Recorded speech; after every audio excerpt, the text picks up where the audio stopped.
Dozens of countries have pledged aid in the wake of the earthquake disaster, but many are uneasy about working, meantime, with Syria's government, led by President Bashar al-Assad, due to his role in the country's civil war. Assad's regime can count, however, on backing from one major international ally, that is Russia. Russian soldiers helping clear the rubble in Aleppo, arriving on the scene just hours after the powerful earthquake that devastated northern Syria. Military personnel also handed out emergency supplies.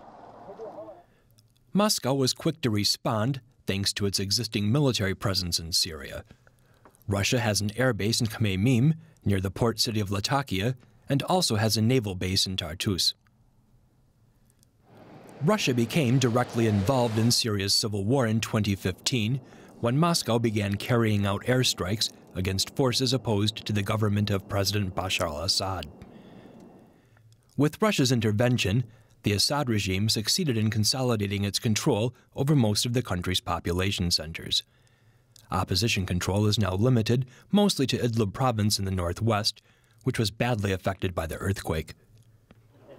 Following the disaster, Russian President Vladimir Putin sent his condolences to Assad and promised assistance. Assad hasn't forgotten Russia's role in maintaining his grip on power. With Moscow now increasingly isolated on the international stage, Assad is one of Putin's few remaining allies.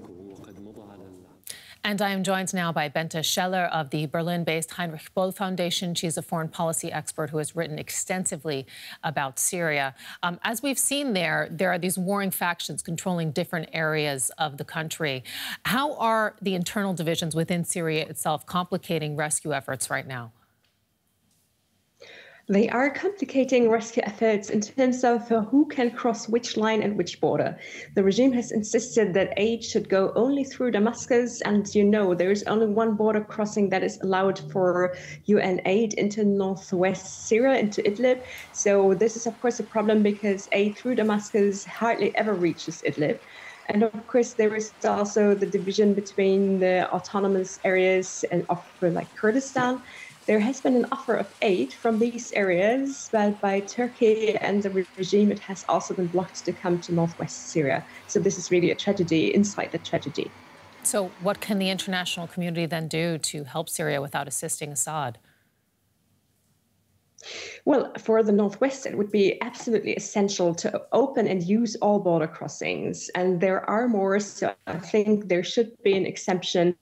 It is an emergency situation, and we should make sure to have aid entering through all possible ways. And I think there have been some steps that have been taken already. They are good, but medical assistance is obviously needed. So I think we should have more clinics in the border, Syrians that cannot be helped inside Idlib. Hospitals have been destroyed vastly over the past years. And so there is a big need for aid for those who are found but wounded. Tell us a little bit more, though, because, the governments of both President Assad and Vladimir Putin, his key ally in the war in Syria, say that Western sanctions, in fact, against them are hampering relief efforts. Walk us through, that claim and anything potential that could be done in that regard.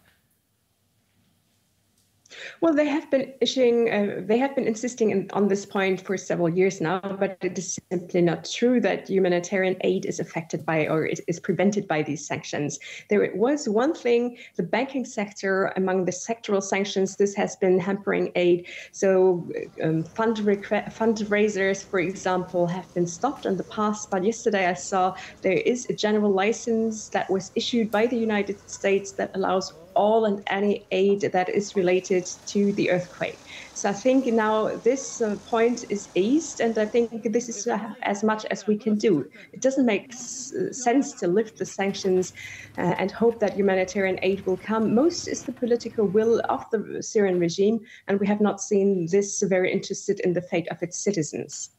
Foreign policy expert Bente Scheller, who's written extensively about Syria. Thank you so much for joining us with that perspective about the situation in the wake of this earthquake disaster. We appreciate it. Thank you very much.